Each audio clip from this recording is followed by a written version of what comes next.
I'm here with Dave Risch, head coach of the Cougar cross country teams. And today we are looking back at Friday's Benedictine Invitational out in Warrenville. And Dave, very nice day for the team. If I got my math correct here, I believe it was 8 personal bests on the men's side and 6 maybe on the women's for 14. Does that sound right to you?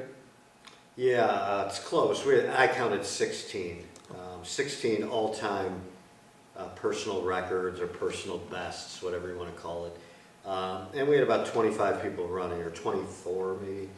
We had quite a few people who have been sick, so they asked to be excused because of their sicknesses, and you know, we thought that would be good to kind of get them back to being healthy. But yeah, so we had really probably 70% of our competing athletes set personal records. So that does not happen hardly ever, if ever, and we were really happy about that. All right, Dave, let's start with the women's team. I know that Danielle McCormick returned to action for the women, and she had a good outing, although she finished second behind Mariama Casil, and she took, I believe it was 26 seconds off her previous best time.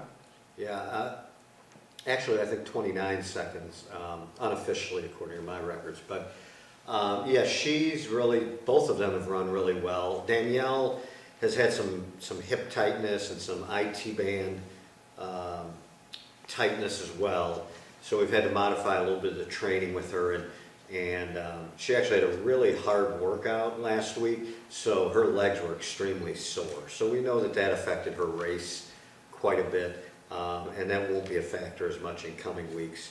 But she ran well under the situation, and Mariama just ran a great race, and she basically has been, you know, from week to week getting 20 to 30 seconds faster, and you know, moving up on our all-time list, and it's a pleasure to coach her, and she has such a good positive attitude, and she's got a very mature attitude. You know, I thoroughly enjoy working with Mariama. All right, another of your freshman runners, Mari McDowell, she had an excellent day. She was fourth in your team scoring, and I know that she had a very good sized personal best. Yeah, I mean, we had so many people with personal bests, but she was one of them. Mari had a huge PR by 40 seconds, and Rebecca Hannigan had, for the second week in a row, a huge race. Actually, the third week in a row that she had a huge race. She was 34 seconds faster than her PR. And, you know, not to be overshadowed, Sonia Sorensen ran well as our third man, and she had a PR, an all-time PR by 14 seconds. So Sonia did really well. And Ashley Martinez and Sammy Fisher also, you know, once you start mentioning PRs, you hate to leave anybody off. But, you know, Ashley Martinez PR'd by 2 minutes and 1 second, and last week she PR'd by like 2 minutes and 20 seconds. So that's like 4.5 minutes off of her time that she's taken off just in the last 2 weeks, which is, I've never seen that happen, so it's pretty amazing. And Sammy had a PR by 46 seconds. All right, looking at the men now, Josh Warren continues to keep building up steam, I guess you might say. He had a personal best, beating his record from last year by almost 30 seconds. That's right, about 29 seconds. Anytime you PR, it's huge, and that's a 2-second PR, 3-second PR is huge. And so having an all-time PR by 29 seconds is significant, especially when you drop your time, you know, into those lower, faster categories. It's much harder to get a PR, and you're certainly not going to get like a minute PR or a 2-minute PR because you're moving so fast. So when you put that all in light, a 29-second PR when you're running, you know, in the mid-27s is huge, really. And he had a good race. He when I looked at his the way the course was set up, we could do 2-kilometer laps, basically, 2-kilometer laps, which is 1.25 miles roughly. And so I was able to get their times every 2 kilometers, and Josh did a remarkable job of pacing, and he was, just under 7 minutes on his first lap, and then I think he hit for his first 3 laps the exact same time. So he had perfect pacing, and then he actually sped up by 10 seconds on his last lap.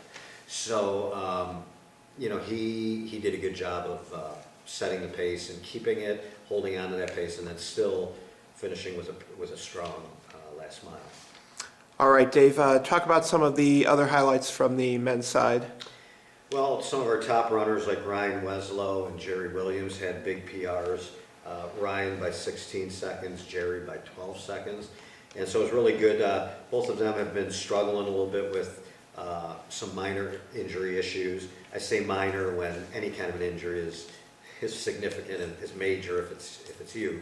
But we seem to have them both feeling better now, and for them to both race, their best collegiate race ever, I think we have them back on track now, and look forward to having some good races here to end the year.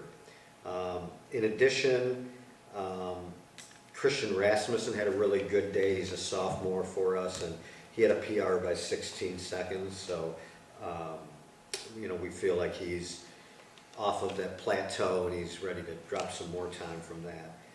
In addition, Marty Trejo had a PR by 7 seconds.